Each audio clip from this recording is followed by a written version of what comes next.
So with my most recent review and the few other kind of negative reviews I've given over my YouTube career, I guess we can call it that, I've never really addressed the debate that does exist within reviews of how you should handle harsh criticism. There are some people that think that really harsh criticism should be left out of public reviews altogether, and it should be handled somehow privately.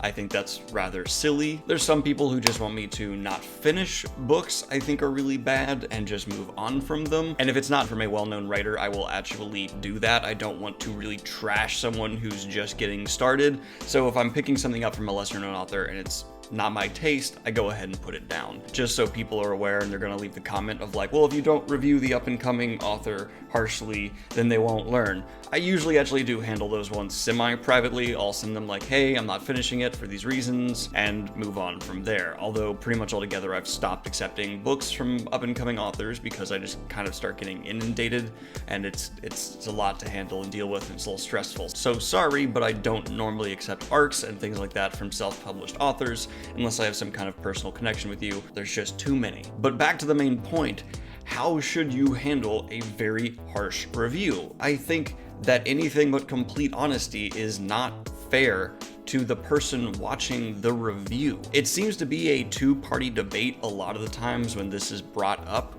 Oh, what about the author and their feelings? Well, one, if you're making pieces of entertainment or media of some kind, you should be ready for harsh criticism. And two, if I really start caring about how the author feels and then I don't express to my audience what I really think the downfalls of whatever media I'm consuming are, then I could accidentally mislead someone into making a purchase they would later regret. And I consider that way more of a negative than possibly maybe hurting someone's feelings, though most authors and most people who create content on that level are pretty used to negative feedback and they'll use it as an opportunity to learn. Or they'll dismiss my review altogether, and they have every right to do that as well. If they don't think I have valid criticism, they can walk away. The reason I know this so well is people leave reviews of my channel that are incredibly harsh in the comments section whenever they disagree with me. I find that silly for several reasons. Just because you disagree with me doesn't mean you should hate my channel. Try to appreciate the fact that a reviewer is not going to BS you and give you their real taste. I in fact don't really respect reviewers who refuse to review popular series negatively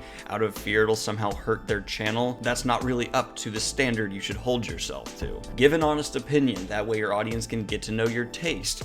Give what you really think as feedback, as unfiltered and bluntly as possible, and from my perspective, that benefits everyone the most. If an author really respects your opinion or cares about your criticism, it can help them change up their style and learn and grow. It allows an audience to understand what criticisms of yours they want to pay attention to and which ones they in general disagree with and what to move on from. If I sat here and didn't go over the fact that I thought that maybe this author was extraordinarily unoriginal, or maybe this author was a little too dry in their writing style, but you really like a dry writing style, that's good. And you can understand the fact that you like a drier writing style than me and then go to that author. It's like a building of a relationship. It's why people follow reviewers for years at a time. And as a reviewer's back catalog grows deeper, they tend to have more validity and respect within the kind of oasis of reviewers that we're currently in the midst of. If someone pops up on YouTube and starts reviewing movies, I guarantee you a third of the comments they're going to get for a good long while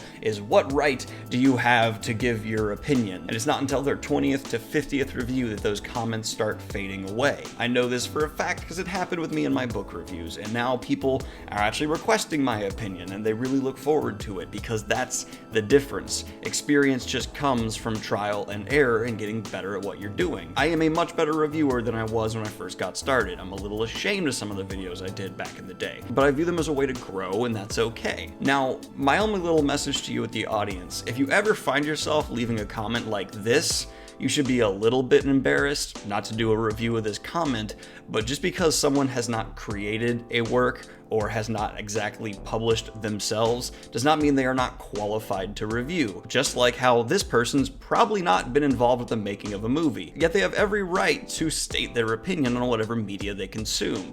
Experience in the making process does not change or validate your experience in the viewing or kind of engaging with the media in general process. They are completely separate in my mind. Now, if someone has bridged both worlds, that gives them a unique view, and that's actually something I do occasionally look for. I like having these people who have both sides. They can give insider knowledge and outside. But that's not better necessarily than complete outsider input, because that can honestly lead to biases one way or the other. What I just recommend everyone does is find reviewers who are consistent and clear on their opinions and tastes. It doesn't necessarily matter if it lines up with you 100%. What matters is that they convey where they are coming from as clearly as possible, because that really helps the communication between the reviewer and the audience. I've made it incredibly clear on my channel, especially recently, that I value originality, concept, and what I feel like is effort from the author over pretty much everything else. I also have a fondness for deep world building, complex characters who have moral confliction, but if you're more looking for some pulp fantasy or something along those lines, we're probably not going to align in taste every time. But I hope you can understand that and listen to everything I say in my review, and then make your own judgment on the content I'm then reviewing and see whether or not you wish to read it or watch it. Occasionally I do movies and TV shows and stuff like that too. Now, something you don't see a lot of reviewers doing is doing like comment responses for all of their reviews, and it's something I wanted to start dabbling in. It does go against typical norms of just expressing how I feel about things as clearly as possible, but when I do give an overwhelmingly positive or negative review, I do think it'd be an interesting idea to allow community feedback. So for those of you who are in the community and would like a different perspective outside just mine, maybe from some people who are not quite as used to expressing their opinions would like some practice, it'd be a neat video. So in the future, I will be looking for kind of well-reasoned arguments going against what I'm saying for a book, or just expressing a different viewpoint in general from my own, and allowing those viewpoints to be expressed within like a nice little space for everyone to talk about a book and not necessarily to be screaming at each other in comment section. I can act like a moderator all on my own. Watch out, my own moderators, I'm coming for your jobs. Not really, I love you and I appreciate you so much. So in summary, I don't think an incredibly harsh review or incredibly positive review is a bad thing, because those extreme reviews usually paint the clearest picture of what I really look for in the media I consume. A middling review on a scale of like a 4 to a 7, it doesn't really provide a ton of insight typically, because it doesn't expose my taste as much as when I'm really in love with something or really against it.